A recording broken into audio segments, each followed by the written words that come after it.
Hey guys, today I am making another shadow box. You may have seen me make a few of these for my Halloween series in October, and I bought quite a few of these little houses last year from Dollar Tree because I knew they'd come in handy for some DIY projects, and they just make excellent shadow boxes. I've really been enjoying making them, so I made quite a few for Christmas as well to keep and to give away, and this is just the first.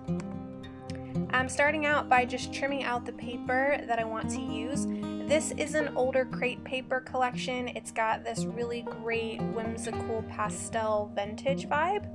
And I have a few snow and cocoa and then some more of this older crate paper collection where the colors really coordinate.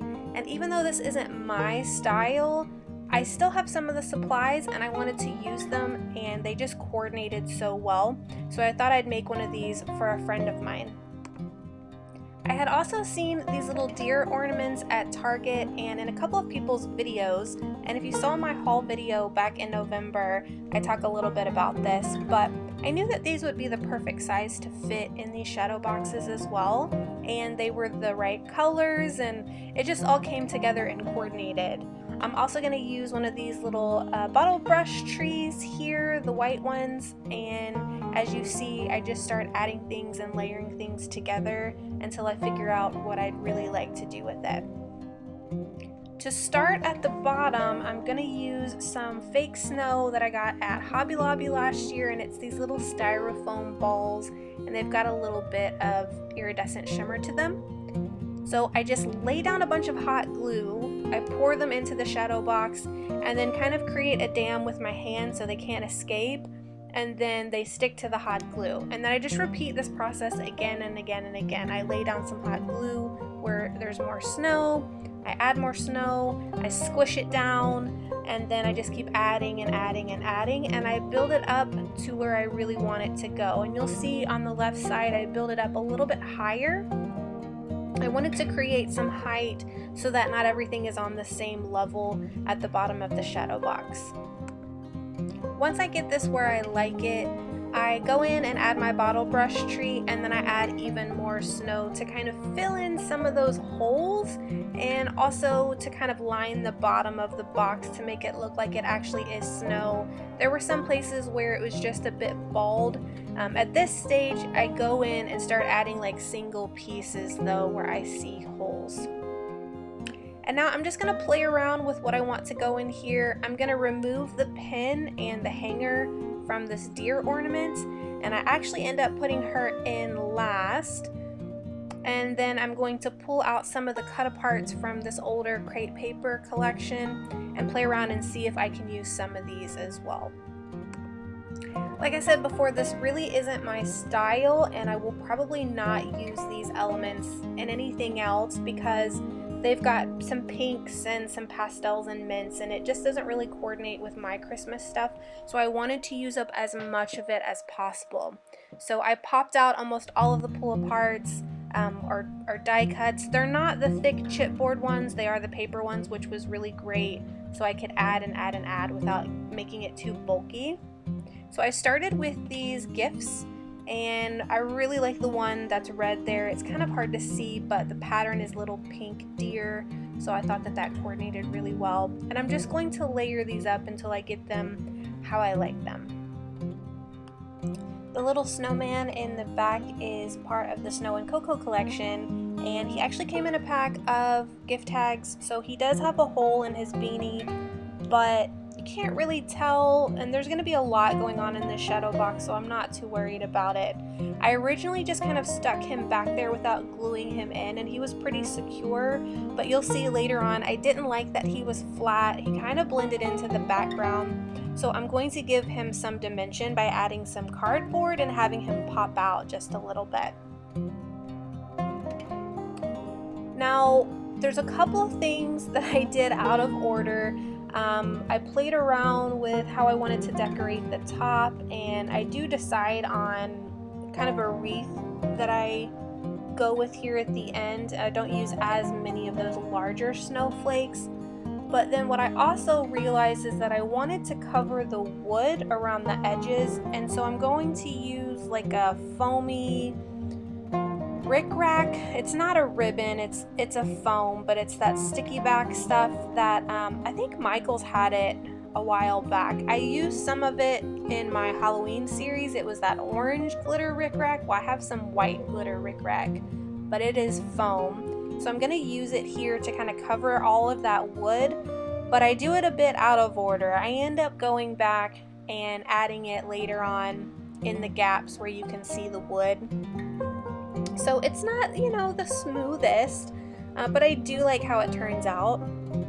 And you see here I am adding some cardboard to the back of this little guy. I just did it in an L shape, a U shape, and part of it gets glued to him, part of it gets glued to the back.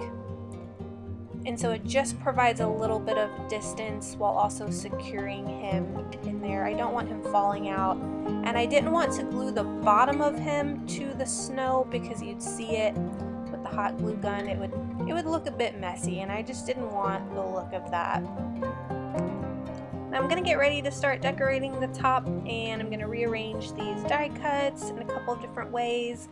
I do pull out some stickers, that Merry and Bright sticker from, that is those $1 sticker packs that you can get from Michael's and Hobby Lobby, the little sticker books.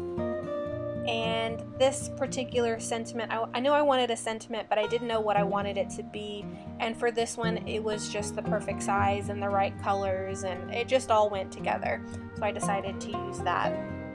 I'm going to start adding my snowflakes, do lots and lots of layers of snowflakes. Some of these from that crepe paper collection, some of them from Snow and Cocoa, and then some of them are going to be from a snowflake punch that I have. Last year at the end of the season, I took all the scraps that I had left over from my other projects, and I just punched a bunch of snowflakes. So all of my glitter paper that I had left over, scraps and die cuts from, to me, the glitter paper can be kind of pricey, and so I didn't want to just throw out the scraps. So any of those little tiny spots that I could have punched something from, I did go in with my snowflake punch and punch those. Vellum as well, so I punched a ton of vellum last year. You'll see some of that. So there's that glitter rickrack foam, and I do end up, on some of these things, pulling up a few of the pieces, and on others, just kind of, you know, figuring out how best it would fit up underneath there. So right there with that wreath, you can see a little bit of the wood through there. So I just cut a triangle shape and stuck it under there just to hide the wood a little bit. I just wanted it to look a bit more smooth overall.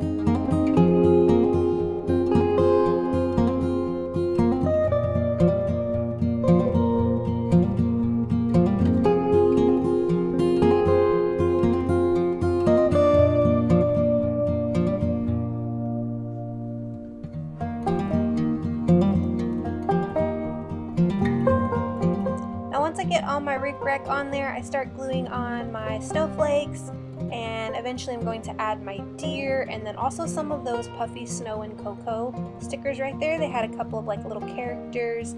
There's a bird and a bunny, and I thought that they just added a really great extra touch. There's a bunch of little stars and snowflakes in there as well, and so they just kind of round out the piece at the end and make it feel a bit more complete. You will notice that there is a gap in the upper right hand corner of the box where I missed the rickrack, and I don't think it ends up in this video, but I do end up going back and fixing that and adding a piece there. But this is pretty much it. I am going to just switch it on over to the music now. Hope you enjoy the rest of the video. There will be some close-ups at the end, and Even though this isn't part of my wrapping series, I hope you guys will check that out as well. I am doing an Advent wrapping series where I wrap a gift every single day. That's part of an Advent swap that I'm in. I hope you guys are having a happy holidays, and I will see you in the next video.